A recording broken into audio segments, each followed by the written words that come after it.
Frères et sœurs dans le Seigneur, je bénis le nom du Dieu vivant. Je rends grâce à notre Seigneur Jésus-Christ et je magnifie la puissance du Saint-Esprit pour la vie qu'il te donne, pour la vie qu'il me donne. Je bénis Dieu qui nous rassemble dans le cadre de cette émission afin de nous enseigner, afin de remplir nos cœurs des choses célestes, afin de nous imprégner des principes du royaume des cieux. Je magnifie le nom de Dieu dans ta vie. Et je bénis Dieu pour ton obéissance avec humilité. Il n'est pas donné à tout le monde d'accepter, de consacrer de son temps pour écouter un message divin. Le simple fait de l'accepter par humilité est une obéissance. Et la Bible dit que Dieu préfère l'obéissance au sacrifice.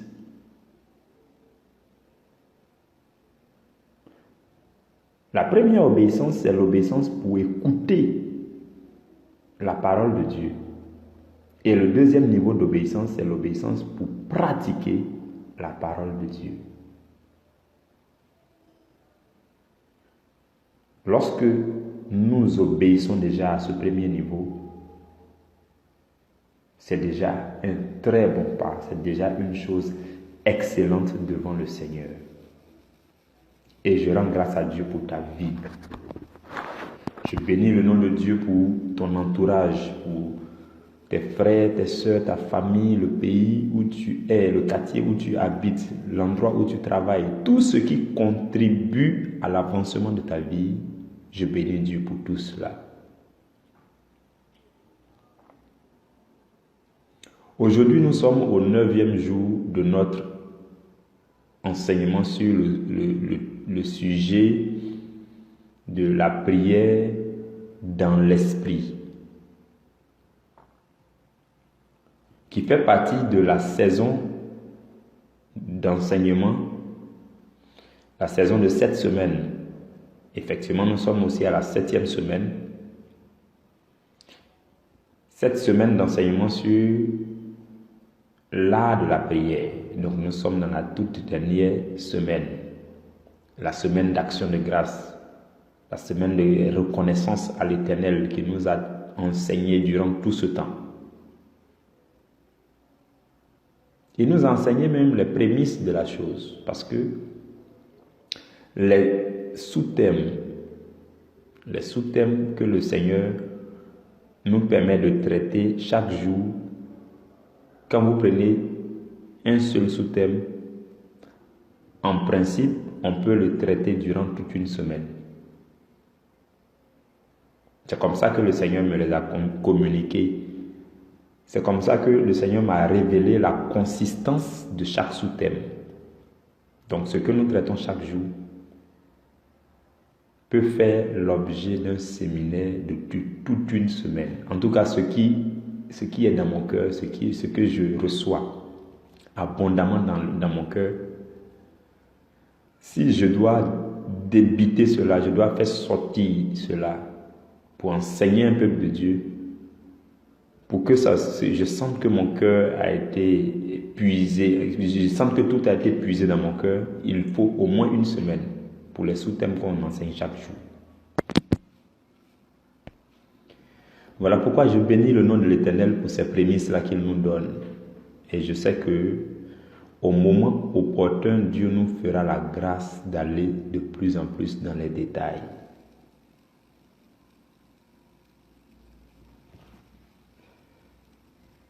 Hier, nous avons enseigné sur les erreurs à ne pas commettre au sujet du parler en langue. L'enseignement d'hier est les enseignements de tous les autres jours d'avant concernaient tout le monde. Tous ceux qui parlent déjà en langue et aussi tous ceux qui n'avaient pas encore parlé en langue et qui sont sur le point de parler en langue. Mais l'enseignement d'aujourd'hui va à l'endroit de ceux qui parlent déjà en langue. Je vais vous expliquer pourquoi je dis cela. Le sous-thème d'aujourd'hui, c'est les règles à observer au sujet de la prière en langue, en assemblée. Hier, nous avons parlé des erreurs à ne pas commettre. Que tu parles en langue, que tu ne parles pas en langue. Il y a des erreurs à ne pas commettre. Et nous avons cité 3 erreurs à ne pas commettre. Nous avons dit la toute première erreur à ne pas commettre, c'est de dire que non, tout le monde n'est pas appelé à parler en langue. Et nous avons dit que, puisque nous connaissons maintenant qu'il y a 4 types de parler en langue, il y a un type de parler en langue qui est pour l'édification personnelle, que le Seigneur nous donne d'actionner quand on veut, comment on veut. Et dès notre baptême dans le Saint-Esprit, nous pouvons le faire quand on veut. Nous pouvons décider de nous connecter à l'Esprit de Dieu en parlant en langue pour notre édification personnelle. De ce fait, il n'est pas question de dire que quelqu'un ne doit pas parler en langue. Dès que nous sommes chrétiens baptisés du Saint-Esprit, nous sommes appelés à parler en langue pour notre édification personnelle. Nous avons donné bien nos détails. Et nous avons dit que la deuxième erreur à ne pas commettre, c'est de ne jamais juger. Nous ne devons jamais juger le ministère du Saint-Esprit parce que le parler en langue fait partie du ministère du Saint-Esprit. Et le fait de critiquer le ministère du Saint-Esprit, nous risquons de blasphémer contre le Saint-Esprit. Ça aussi, nous en avons parlé en détail. La troisième erreur à ne pas commettre, dont nous avons parlé hier, c'est de ne pas empêcher qui que ce soit de parler en langue. Nous n'avons pas le droit d'empêcher quelqu'un de parler en langue. Donc l'enseignement d'hier et tous les enseignements d'avant étaient adressés à tous ceux-là qui parlent en langue et à tous ceux-là qui ne parlaient pas encore en langue. Mais aujourd'hui, nous allons voir les règles à observer. Regardez. Si vous n'appartenez pas à une classe, je parle maintenant dans le milieu scolaire par exemple. Si vous n'appartenez pas à une classe, les règles qui sont appliquées dans la classe ne vous concernent pas.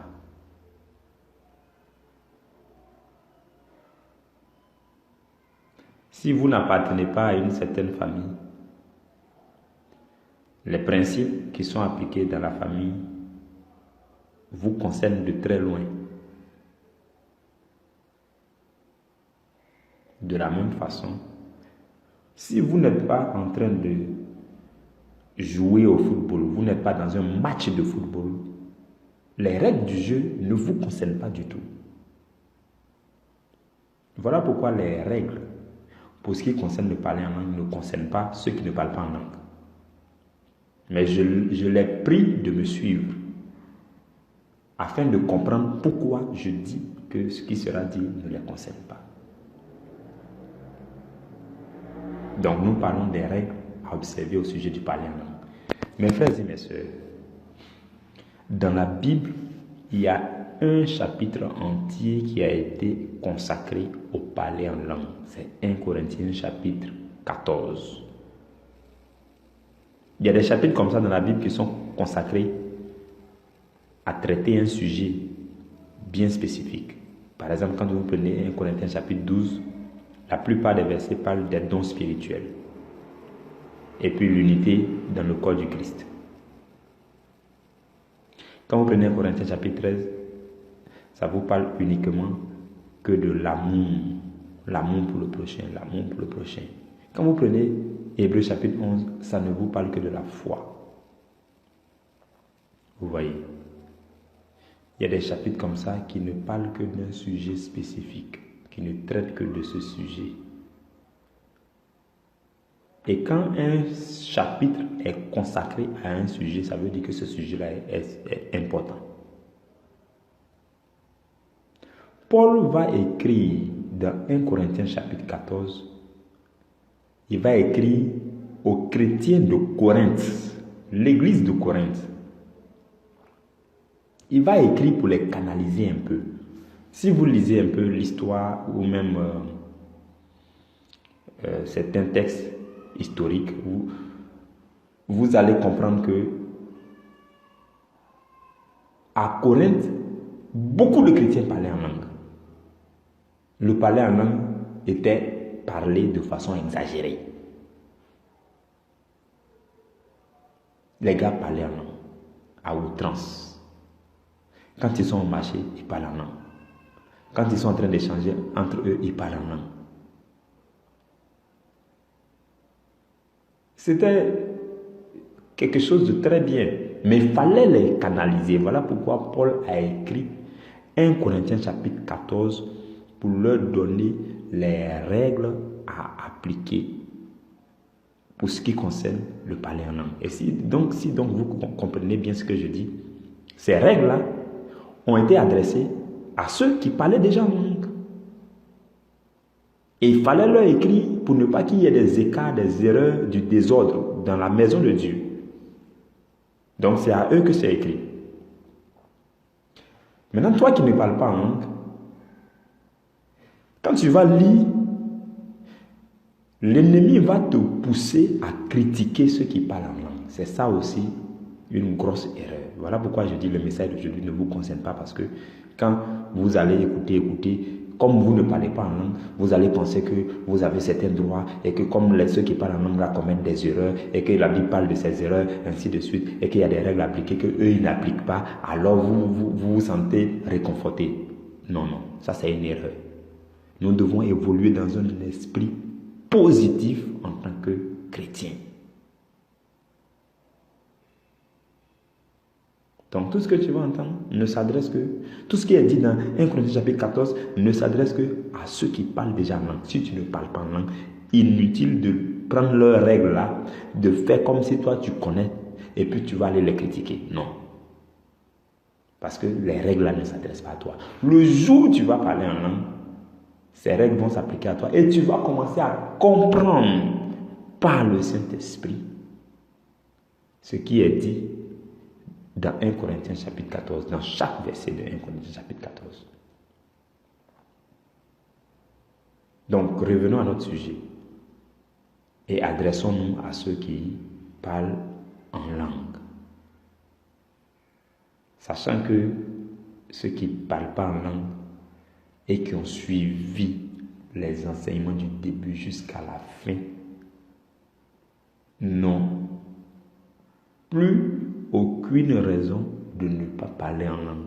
À la prochaine occasion où vous vous sentez rempli du Saint-Esprit, commencez à parler en langue, actionnez par la foi dans le Saint-Esprit. Et quand vous direz les premiers mots, le Saint-Esprit vous donnera les deuxièmes, les troisièmes, les quatrièmes, les cinquièmes mots.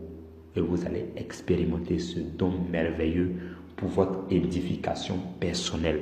Ne continuez pas à fermer votre cœur. Non, n'endurcissez pas. La Bible dit, si vous entendez ma voix, n'endurcissez pas votre cœur. Dans Hébreux chapitre 4, verset 7, n'endurcissez pas. Il y a beaucoup de cœurs qui sont durs et qui raisonnent, qui disent non, pourquoi c'est ceci, non, pourquoi c'est comme ça, non, pour moi là, le temps n'est pas encore arrivé, non, c'est cela, non. Arrêtez un temps soit peu, ouvrez votre cœur à la présence de Dieu et engagez-vous dans la présence de Dieu, laissez-vous conduire par le Saint-Esprit. Si vous aimez Dieu, comme nous l'avons dit, vous devez être capable de dire n'importe quoi dans la présence de Dieu et d'ignorer tous ceux qui voudraient se moquer de vous, tous ceux qui voudraient faire des commentaires à votre sujet, vous les ignorez carrément et vous vous éclatez dans la présence de Dieu. C'est ça le chrétien amoureux véritablement. Donc, 1 Corinthiens chapitre 14, je vais nous lire quelques versets de ce chapitre. Et je voudrais vous dire que au sujet des règles à observer pour le parler en langue, il y a 2 règles fondamentalement. Voilà, il y a 2 règles. Peu importe tout ce qui est dit dans 1 Corinthiens 14, quand vous lisez bien, moi quand j'ai tout lu, que j'ai lu, que j'ai relu, j'ai médité, le Seigneur par son esprit m'a fait la grâce d'avoir les yeux ouverts sur 2 règles principalement. Et presque à chaque verset, vous allez retrouver ces 2 règles. La première règle à observer, c'est de tout faire pour que votre parler en langue là soit pour votre édification personnelle. Si ça ne vous édifie pas personnellement, ça n'a pas de sens. C'est comme quelqu'un qui est en train de regarder la télé, dans un endroit où il y a du bruit. Ils sont en train de jouer la musique mondaine. Il est dans un environnement pollué spirituellement. Et puis, il s'amuse à parler en langue. Il le fait, mais ça ne l'édifie en rien. Mais il le fait quand même. Sachant qu'il n'est même pas dans l'esprit. Parce qu'on dit, prier en langue, c'est prier dans l'esprit. Donc il faut sentir la présence de l'esprit. Il faut être connecté à la présence du Saint-Esprit. Il faut peut-être commencer par une prière en français, jusqu'à ce que le Saint-Esprit vous rejoigne et vous basculez en langue. C'est comme ça. Moi, en général, c'est comme ça que ça m'arrive. C'est-à-dire que quand je commence à parler au Saint-Esprit, Saint-Esprit vient prendre le contrôle, Saint-Esprit, je m'abandonne à toi. Quand je commence à dire ça, à ma grande surprise, les prochains mots, je bascule en langue. Parce que le Saint-Esprit a entendu, il est venu, il m'a rempli effectivement, et je bascule. Donc tout peut commencer en français, pour pouvoir établir la connexion. On a dit aussi que vous pouvez prier en français étant dans l'esprit. Donc prier dans l'esprit, ce n'est pas seulement prier en langue, c'est prier en français et en langue, mais dans l'esprit. Donc, c'est cela. Donc, si vous priez en langue, si vous parlez en langue, tout doit se faire pour votre édification personnelle. Pour ce qui vous concerne d'abord, ça c'est la première règle. Vous devez veiller à ce que ça vous édifie. Vous devez veiller à ce que vous sentiez une connexion avec le Saint-Esprit. Vous sentiez que vraiment vous êtes en train d'adorer Dieu, de célébrer Dieu. Vous êtes en train de parler à Dieu. Vous êtes en train de dire des choses qui sortent de votre cœur. Vous n'êtes pas en train de faire seulement murmurer votre lèvre. Non. Ce que vous dites sort de votre cœur. Vous êtes connecté à Dieu. Vous voulez vraiment parler à Dieu. Vous êtes concentré, focalisé sur Dieu. Et alors, la connexion étant établie, vous recevez de Dieu la force spirituelle qui va venir fortifier, édifier votre esprit et votre âme. C'est cela, le parler en langue, pour votre édification personnelle. La première règle, c'est que ça doit vous édifier. Deuxième règle, c'est que ça doit édifier. Tout type de parler en langue doit pouvoir édifier l'assemblée, le peuple de Dieu. Là maintenant, je voudrais m'adresser à ceux à qui Dieu fait la grâce de tenir le micro de temps en temps pour diriger une prière, ou bien pour faire une exhortation, ou bien pour faire une prédication, un enseignement.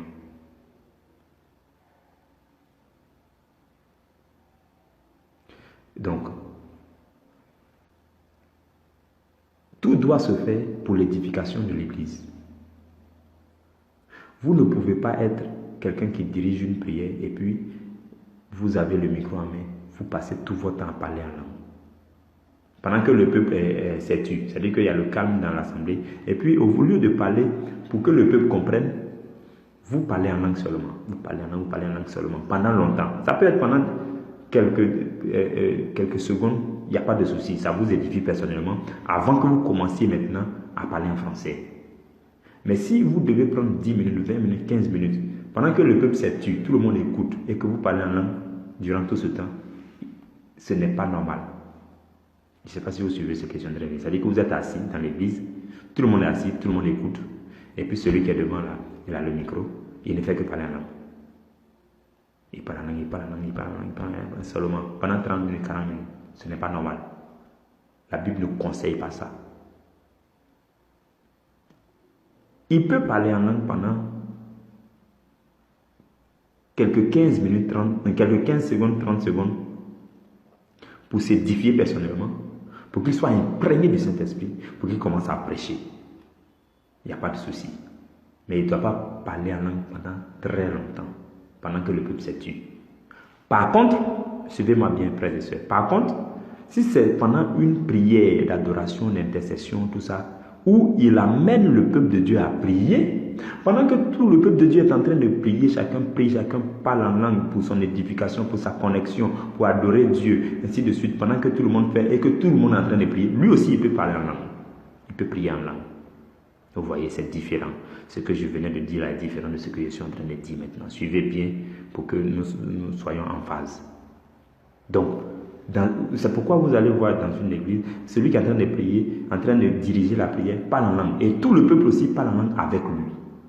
Et tout le monde parle en langue. Ça, c'est le mouvement du Saint-Esprit. C'est le Saint-Esprit qui dirige, il n'y a pas de souci. Mais ce qui n'est pas normal, c'est lorsque tout le monde est assis, tout le monde s'est tu, tout le monde écoute, et que toi seul tu es là, tu passes tout ton temps à parler en langue. Ça, ce n'est pas normal. C'est en cela que tout à l'heure nous allons nous permettre de lire presque tout le chapitre de 1 Corinthiens 14 pour que vous puissiez comprendre tout ce que les deux règles que je suis en train de donner. Donc la première règle, c'est de tout faire pour votre édification personnelle. Si ça ne vous édifie pas personnellement, arrêtez. Et priez en français pour que le Saint-Esprit vous rejoigne d'abord. Donc priez en français d'abord jusqu'à ce que le Saint-Esprit vous rejoigne. Et quand vous sentez la présence du Saint-Esprit, vous pouvez basculer en langue. Là, ça va commencer à vous édifier personnellement. Mais vous ne devez pas être au marché, vous parlez en langue. Dans le bus, vous parlez en langue. Dans un endroit où vous savez que ça ne va même pas vous édifier. Par contre, si malgré tous ces endroits, ça vous édifie, tant mieux. Tant mieux. Si le Saint-Esprit vous remplit et que ça vous édifie, vous parlez en langue, tant mieux. Moi, par exemple, je marche dans la rue, je parle en langue. Ça m'arrive beaucoup. Surtout quand je suis dans les endroits où le Seigneur me met à cœur de prier pour que le sang de Jésus se répande sur cet endroit, pour que cet endroit soit consacré, pour que les forteresses de cet endroit soient détruites. Quand je suis dans ce genre d'endroit, je parle en langue. Et ça m'édifie personnellement. Et en même temps, je suis en train d'intercéder pour l'endroit en question. Le plus souvent, c'est l'intercession pour l'endroit en question, pour ceux qui habitent dans cet endroit. Toutes les fois que mon pied foule le sol d'un nouvel endroit, je commence à prier Dieu en français ou en langue. Quand je prie en français, que le Saint-Esprit me rejoigne, je bascule en langue et puis je me laisse emporter. Donc, si c'est par le mouvement du Saint-Esprit, dans la présence du Saint-Esprit, étant rempli du Saint-Esprit, c'est une très bonne chose. Vous voyez. Et la deuxième règle, c'est que dans l'Église, il faut que tout se fasse pour l'édification du peuple. Donc, c'est pourquoi Paul dit aussi que si dans l'Église, tu parles en langue, c'est-à-dire que le Seigneur se saisit de toi couramment pour que tu parles en langue, sans que tu l'aies actionné, sans que tu sois au contrôle, sans que tu parles en langue, tu gémis en langue, et qu'après, personne n'interprète. Il faut prier Dieu pour que Dieu te donne la grâce d'interpréter. Parce qu'il faut que le peuple soit édifié. Si tu as parlé en langue de cette façon, c'est-à-dire le deuxième type de parler en langue dont on a parlé avant-hier, qui est le parler en langue pour interprétation, si ça t'arrive fréquemment, qu'il n'y a pas d'interprétation, prie pour que le Seigneur te fasse le don d'interpréter. Pour que ça soit pour l'édification de l'Église, parce que tout doit se faire pour l'édification de l'Église. Donc il y a deux règles pour votre édification et pour l'édification de l'Église. Tout doit se faire dans ces deux objectifs. Je termine par nous lire le chapitre de 1 Corinthiens, chapitre 14. Suivez-moi très bien, frères et sœurs. Je vais juste lire. Et s'il y a lieu de commenter par endroit, je vais commenter. Et s'il y a des versets aussi qui ne nous concernent pas trop, je ne vais pas commenter. Parce que ce n'est pas évident de prêcher sur un chapitre. Donc je n'ai pas envie de me lancer dans une prédication sur un chapitre. Des versets qui ne nous concernent pas, nous allons sauter. Plus tard, on va revenir dessus par la grâce du Seigneur. 1 Corinthiens chapitre 14. Paul dit, recherchez la charité, aspirez aussi aux dons spirituels, mais surtout à celui de prophétie. En effet, celui qui parle en langue ne parle pas aux hommes, mais à Dieu. car personne ne le comprend, et c'est en esprit qu'il dit des mystères. Donc c'est ça, celui qui parle en langue parle à Dieu, et il est connecté à Dieu, et il reçoit aussi de Dieu. Le verset 3 dit, celui qui prophétise, au contraire, parle aux hommes, les édifie, les exhorte, les console. Comme je nous l'avais déjà dit, le don de prophétie a pour objectif de dire toute parole que tu vas dire sous inspiration du Saint-Esprit, et puis ça va édifier, ça va exhorter, ça va consoler quelqu'un. Le verset 4 dit, celui qui parle en langue s'édifie lui-même. Celui qui prophétise édifie l'Église. Vous voyez, c'est cela. Il dit encore, je désire que vous parliez tous en langue, mais encore plus que vous prophétisiez. Celui qui prophétise est plus grand que celui qui parle en langue, à moins que ce dernier n'interprète pour que l'Église en reçoive l'édification. Donc si vous suivez bien dans chaque verset, soit c'est l'édification de l'Église, soit c'est l'édification personnelle, au fur et à mesure. Donc suivez bien dans chaque verset que nous allons lire, ces deux aspects vont toujours ressortir. Le verset 6 dit, « Et maintenant, frères, de quelle utilité vous serais-je si je venais à vous parlant en langue, et si je ne vous parlais pas par révélation, ou par connaissance, ou par prophétie, ou par doctrine? Si les objets inanimés qui rendent un son comme une flûte ou une harpe ne rendent pas des sons distincts, comment reconnaîtra-t-on ce qui est joué sur la flûte ou sur la harpe? Et si la trompette rend un son confus, qui se préparera au combat? De même, vous, si par la langue vous ne donnez pas une parole distincte, comment saura-t-on ce que vous dites, car vous parlerez en l'air? Quelque nombreuses que puissent être dans le monde les diverses langues, il n'en est aucune qui ne soit une langue intelligible. Si donc, je ne connais pas le sens de la langue, je serai un baba pour celui qui parle, et celui qui parle sera un baba pour moi. Alors là, par exemple, ça concerne celui qui est devant et qui a le micro, et qui passe tout son temps à parler en langue pendant que le peuple de Dieu est assis, et que les gens écoutent. Il va devenir tout de suite un barbare pour celui qui écoute. Vous voyez. Le verset 12 dit, de même vous, puisque vous aspirez au don spirituel, que ce soit pour l'édification de l'Église, que vous cherchiez à en posséder abondamment. Vous voyez, l'édification de l'Église revient. Verset 13. C'est pourquoi celui qui parle en langue prie, celui qui parle en langue prie pour avoir le don d'interpréter. Car si je prie en langue, mon esprit est en prière, mais mon intelligence demeure stérile. Que faire donc? Je prierai par l'esprit, mais je prierai aussi avec l'intelligence. Je chanterai par l'esprit, mais je chanterai aussi avec l'intelligence. Je nous avais déjà parlé de chanter en langue.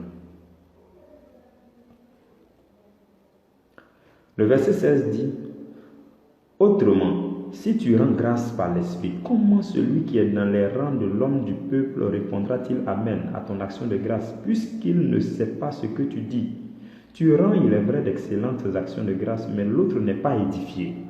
Vous voyez, l'édification de l'autre, l'édification de l'Église. Verset 18. Je rends grâce à Dieu de ce que je parle en langue plus que vous tous. C'est Paul qui dit ça. Vous voyez, Paul, même qui a écrit plus de la moitié du Nouveau Testament, dit qu'il parle en langue.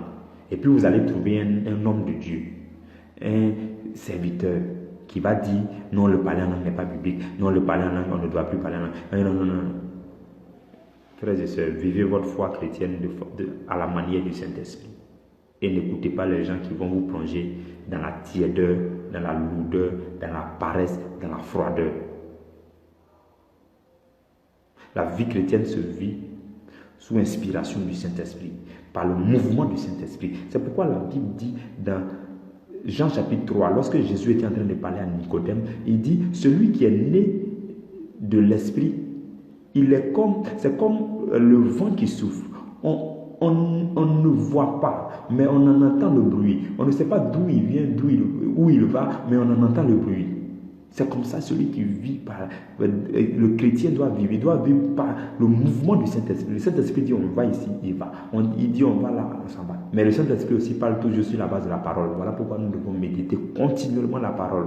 Pour que quand le Saint-Esprit nous guide, ça soit facile pour nous de savoir que le Saint-Esprit nous guide suivant la parole de Dieu. Je ne sais pas si j'ai terminé. C'est le verset là. Si je ne termine pas, vous allez terminer. Je pense qu'on va s'arrêter là. Je vous laisse le soin de lire ce chapitre-là jusqu'à la fin pour que vous compreniez que fondamentalement, les deux règles à laquelle tous ceux qui parlent en langue doivent se soumettre, c'est que tout doit se faire soit pour votre édification personnelle, soit pour l'édification de ceux qui sont en face de vous, de l'église, de l'assemblée. C'est cela, les règles que nous devons observer. Maintenant, toi qui ne parles pas en langue, si tu vois quelqu'un parler en langue, si ça n'édifie pas quelqu'un, si ça ne l'édifie pas, ce n'est pas ton problème. Ne dis pas non. On dit que ça doit édifier quelqu'un et lui il fait et puis ça n'édifie pas. Toi-même tu ne fais pas encore. Il faut te soucier du fait que toi tu dois pas venir à parler en langue. C'est ça ton premier objectif. Ton objectif n'est pas de dire celui qui parle en langue fait mal ou bien il fait bien. Non. Parce que si tu le fais, tu vas te réconforter dans ta position. Alors que notre désir c'est que tu ne restes pas dans cette position-là et que tu parviennes à t'exprimer selon le Saint-Esprit et que tu parviennes à sortir de toi-même pour que le flot de paroles qui sort de ton cœur aille vers Dieu selon le Saint-Esprit. Pas en utilisant les mots français, non, parce que les mots français sont trop bas et finis. Les mots français sont trop limités. Les mots français sont trop faibles. Et que tu dois t'exprimer à Dieu selon l'Esprit en prenant des mots en langue pêle-mêle. Que si tu prends 3 mots en chinois, tu prends 3 mots en ukrainien, tu prends 3 mots en anglais, tu prends 2 mots en arabe, tu prends 5 mots en wolof, tu prends 10 mots en baoulé, tu prends et puis tu fais comme ça. En le faisant, le Saint-Esprit est en train de parler à travers toi. Le Saint-Esprit est en train de te faire parler selon lui. Il est en train de te faire prier selon lui. Et tu vas sentir que ce que tu veux dire à Dieu, qui était chargé dans ton cœur, c'est ce qui est en train de sortir. Ce n'est que par ça que tu seras soulagé. Mes frères et mes sœurs, nous sommes à la fin de cet enseignement sur la prière dans l'esprit. Je rends grâce à Dieu, je bénis le nom du Seigneur.